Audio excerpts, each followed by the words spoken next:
Oke, saya akan coba komentari beberapa pertanyaan, beberapa masukan, atau juga beberapa saran dari para kawan-kawan, para adik-adik mahasiswa, cara menulis artikel atau cara menulis skripsi, menentukan topik skripsi.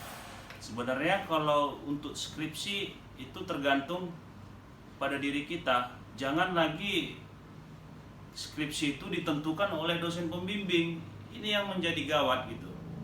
Jadi kalau Anda menulis skripsi, ya itu harus mulai dari diri kita gitu, mulai dari diri kalian. Kalau kalian ingin menulis artikel, kalau kalian ingin menulis karangan-karangan ilmiah, itu harus mulai dari diri kita, bukan karena orang lain, bukan karena pendapat orang lain. Kamu harus menulis itu, kamu harus membuat ini, bukan. Jadi apa kira-kira yang mau ditulis gitu. Jadi apa yang kita lihat itulah yang kita tulis gitu. Misal ada kecelakaan, ada kemacetan lalu lintas, ada satu peristiwa yang memang itu menarik untuk diulas, itulah tulis. Jadi sebenarnya simple menurut saya gitu. Juga bagi adik-adik, atau kalian ingin menulis tentang karangan fiksi, ya itu silahkan melalui imajinasi kita, melalui dari apa yang sudah kita baca. Jadi sebenarnya menulis itu berawal dari apa yang kita baca.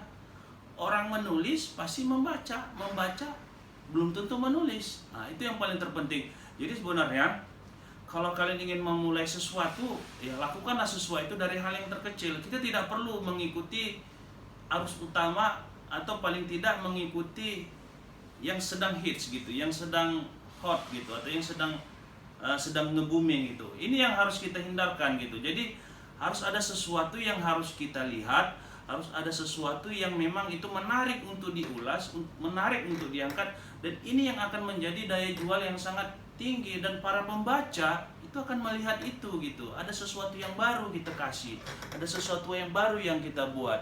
Nah, ini yang paling terpenting gitu. Jangan nanti kita orang kebanyakan menulis peristiwa tertangkapnya pejabat tertentu oleh KPK, kita sibuk menulis itu, kita sibuk mengulas itu, ya orang pasti akan jenuh, orang pasti akan bosan gitu.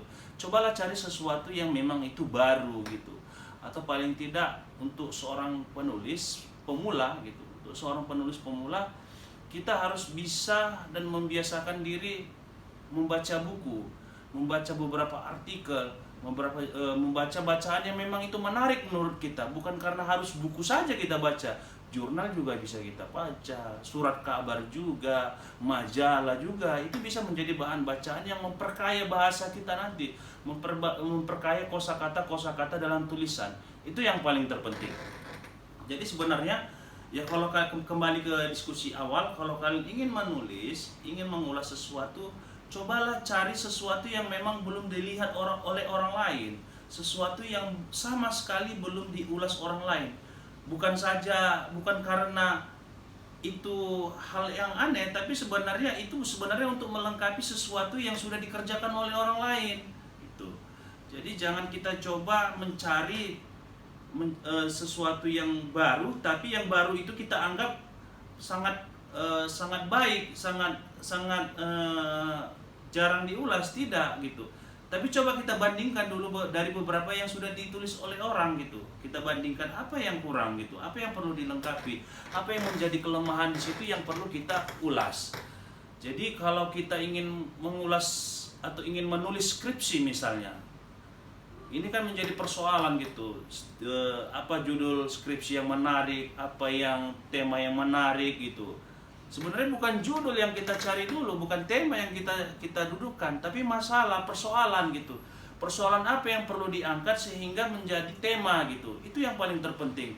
Jadi jangan tiba-tiba kita menulis tentang tema ini tapi persoalannya tidak ada gitu. Persoalannya tidak tahu. Ini juga sesuatu yang sangat kacau. Menulis gitu. Kembali ke menulis artikel, kalau kalian ingin menulis, cobalah tulis, ulas yang memang menjadi daya tarik bagi kalian sendiri gitu, menjadi perhatian kalian, dan buatlah itu juga menjadi perhatian orang lain. Jadi orang juga tertuju kepada apa yang kalian perhatikan gitu. Misal gitu, contoh kebersihan gitu, kebanjiran, atau kemacetan lalu lintas. Ini kan sesuatu yang memang sering dilihat oleh orang lain, tapi kalian lihat ada sesuatu yang menjadi masalah di situ. Apa? Itulah uraikan, itulah jelaskan. Jadi sehingga orang membaca itu, melihat itu dengan kacamata yang sangat luas. Jadi bukan satu persoalan saja yang dilihat. Cukup dari satu persoalan yang kita lihat dari seorang penulis, orang lain juga akan menjabarkan itu menjadi beberapa masalah-masalah yang lain gitu. Jadi ya paling terpenting coba tingkatkan daya baca, coba perbanyak konsumsi bacaan, perbanyak diskusi. Ya kalau bisa menulis itu, tulislah sesuatu yang memang itu aktual juga, relevan, dan menjadi konsumsi untuk semua orang. Jangan hanya untuk satu orang tertentu, hanya kelompok tertentu, kita itu menjadi konsumsi kelompok tertentu. Yang paling terpenting adalah tingkatkan bacaan dan perbanyak diskusi. Coba bandingkan dengan beberapa tulisan-tulisan yang lain, dan ini akan memperkaya wawasan kita, memperkaya ilmu kita. Dan cobalah jangan cepat merasa puas, jangan cepat merasa kalau itu sudah baik. Jangan. Tulisan kita baik itu bukan kita yang menilai, tapi orang, masyarakat, pembaca yang menilai, bukan kita. Menarik atau tidak menarik itu persoalan nomor 10. Tetapi yang paling terpenting, kita sudah menyampaikan sesuatu yang memang itu layak untuk disampaikan, layak untuk dibaca, layak untuk didiskusikan. Bukan menjadi ajang gagah-gagahan, bukan ajang untuk membuat diri kita itu hebat, bukan. Tapi jadikanlah diri kita untuk menuliskan sesuatu itu untuk menambah pengetahuan orang lain, untuk mengajak orang berdiskusi, untuk mengajak orang berdebat kepada diri kita. Mungkin itu saja tanggapan dari saya, dari beberapa masukan, dari beberapa permintaan dari adik-adik mahasiswa. Saya kira selama pandemi ini waktu kita sangat banyak, kita menghabiskan waktu di rumah, jadi kita bisa membaca bacaan untuk menghilangkan rasa jenuh, untuk menghilangkan kebosanan. Paling tidak kita coba luangkan waktu untuk membaca. Dari yang kita baca itu coba kita tulis dulu hal-hal yang terkecil saja gitu. Apa yang menarik dari yang kita baca? Apa yang perlu kita kembangkan dari yang kita baca? Itu saja saya kira.